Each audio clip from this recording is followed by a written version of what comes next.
हरे कृष्णा, राधे राधे। हम सभी साधक वैदेही की आत्मकथा श्रवण कर रहे हैं। भाग 29 गतांग से आगे।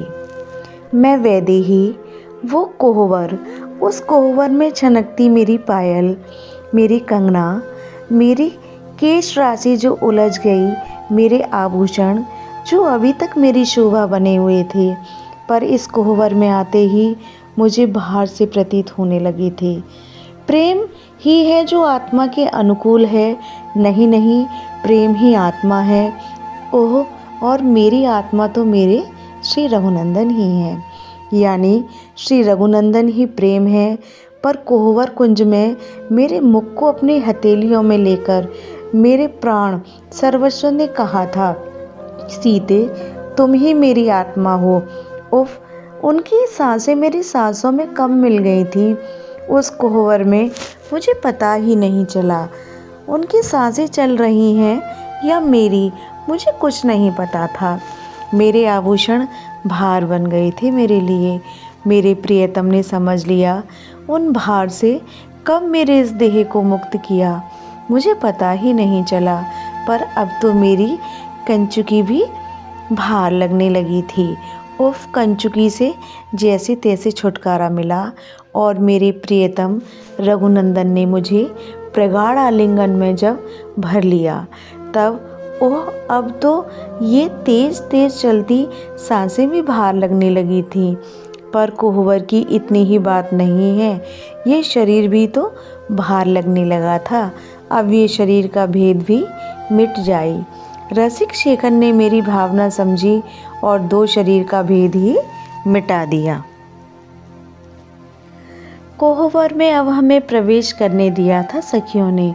वह कोहबर दिव्य था। नाना प्रकार के मोतियों मणियों की लड़ियां लगी हुई थीं। कोहबर के खंभों में दिए झिलमिला रहे थे। वो कोई तेलबाती का दिया थोड़े ही था, मणियों का दीपक था जिसमें ये स्वयं प्रकाश फैल रहा था। लाल अनुराग का रंग होता है। मेरे कोहबर में लाल रंग का ही ज़्यादा से ज़्यादा प्रयोग था, पर चित्रकारी बहुत सुंदर थी। दीवारों में लाल, हरे, पीले, नीले रंग के नाना प्रकार के चित्र अंकित किए गए थे। और हाँ, दीवारों पर लताओं के चित्र इतने जीवंत काढ़े हुए थे कि देखने वालों को लगे कि हम लताओं के नीचे ही बैठे हैं। कुछ दिए जल रहे हैं, उनमें सुगंधित तेल डाला गया था जिससे कोहबर महक रहा था। वैसे श्री रघुनंदन के कोहबर में आते ही कोहबर महक उठा था। पर दुष्ट है मेरी सखियां भी। मैंने तो सोचा था हम दोनों युगल को कोहबर में बिठाकर चली जाएंगी, पर देखो कैसे देख रहे हैं ये कुंवर हमारी किशोरी को। फिर शुरू हो गई सखियां। मैंने तो सिर झुका लिया और सिर झुकाए ही रही। हमारे सियाजू को देखो, इनकी ओर देख भी नहीं रही। पर ये अवध के दूल्हा। दूसरी सखी ने तुरंत कहा, इतनी सुंदर दुल्हन इन्होंने देखी कहाँ होगी। पर सियाजू, तुम एक बार तो इन्हें देख लो। पर मैंने अपना सिर ऊपर नहीं किया। मेरी सखी चंद्रकला ने मेरी चोरी पकड़ ली। बात ये थी कि मेरे कंगन मणियों के थे और अंगूठी हीरों की थी। मेरे कंगन में श्री रघुनंदन का प्रतिबिंब स्पष्ट पड़ रहा था। मैं वहीं से उन्हें देख रही थी। चंद्रकला समझ गई और वो बातूनी चंद्रकला इस रहस्य को खोलने लगी, तो मैंने ही उसे तुरंत कह दिया, चुप। सारी सखियां हंस पड़ी थीं। दूध भात चांदी के कटोरे में लाकर सखियों ने मेरे हाथों में दिया था और रघुनंदन को खिलाने के लिए कहा। मैं खिलाने लगी, रघुनंदन खाने लगे। ये अवधवासी भूखे होते हैं क्या? देखो कैसे गपागप खाए जा रहे हैं। अजी, इतनी समझ भी नहीं है इनको कि हमारी कोमल किशोरी जी ने सुबह से कुछ खाया ही नहीं है। बिना कुछ कहे मेरी रघुनंदन ने मेरे हाथों से वह दूध भात का कटोरा लिया और मुझे खिलाने लगे थे। देखा, खीर केवल एक बार ही खाया है। डरते हैं खीर खाने से ये वदवासी। दूसरी सखी कहाँ चुप रहने वाली थी। क्यों डरते हैं सखी, ये प्रश्न और उठ बैठी। इनके यहाँ खीर खाने से गर्भवती हो जाती हैं। ये कहकर सारी सखियाँ कोहबर में ताली बजा बजा कर हंसने लगीं। फिर तुरंत दूसरी सखी बोली, इनकी माता भी ऐसे ही गर्भवती हुई थी, ये ऐसे ही कीट से पैदा हुए हैं, तो चक्रवर्ती जी का कोई काम नहीं। तीसरी सखी पेट पकड़कर हंसते हुए पूछ रही थी, ना जी, चक्रवर्ती जी का कोई काम नहीं, ये तो खीर खाने से हुए हैं। पर सखियों की बातें सुनकर मेरी रघुनंदन मुस्कुरा रही थी और मुझे खीर खिला रही थी। अब चलो सखियों, इनको विघ्न ना करो। मेरी सबसे चंचल सखी चंद्रकला ही सबको पकड़कर बोली, हाँ हाँ, सही कह रही हो, रात भी बीती जा रही है, सुबह इन्हें जल्दी उठना भी है। फिर इनकी आंखें लोग देखेंगे तो कहेंगे, रात भर क्या करते रहे जी, उनीदी आंखें हैं। ये कहते हुए सारी सखियां फिर हंस पड़ी। चलो अब निकलो, नहीं तो हमारी सिया सुकुमारी रिसाए जाएंगी।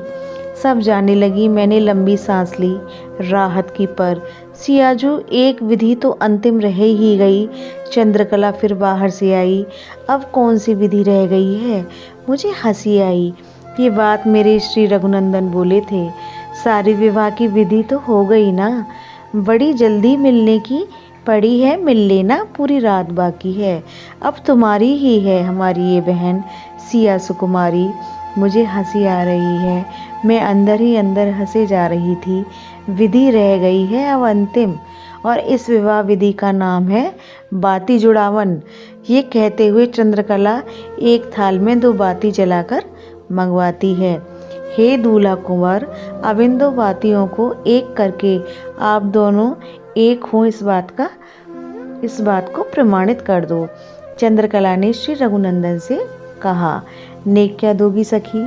अब बारी श्री रघुनंदन की थी। मैं दोनों बातियों को एक कर दूंगा, पर इसके बदले मुझे भी नेक चाहिए, बोलो। बैठ गई मेरी वो चंद्रकला हम दोनों के पाँव में। नेत्रों से झरझर अश्रु बहने लगे थे उनके, हिलकियाँ छूट पड़ी थीं। हम क्या देंगी आपको कुंवर? हमारे प्राण सियाजू को आप ले जा रहे हो, इनसे कीमती और कुछ हो सकता है क्या? हमारे जीवन का खजाना, हमारे जीवन की पूंजी, हमारे जीवन की निधि, सब कुछ तो दे दिया हमने आपको। अब आपको हम क्या दें? हम अपनी इन सिया बहन के बिना गरीब हैं, दरिद्र हैं, हमारे पास कुछ नहीं है। हे रघुबर, देखो, अब तक तो मांगती रही, हम देते रहे, बस हमने एक बार क्या मांगा तुम रोने लगी। मेरे रघुनंदन अभी से जनकपुर के वातावरण को विरह युक्त नहीं बनाना चाहते थे। आंसुओं को पोंछा मेरी चंद्रकला ने। मांगिए कुंवर मांगिए, कुछ नहीं, बस ये राम तुम मिथिलानियों से इतना ही चाहता है कि जितना प्रेम तुम लोग अपने बहन से करते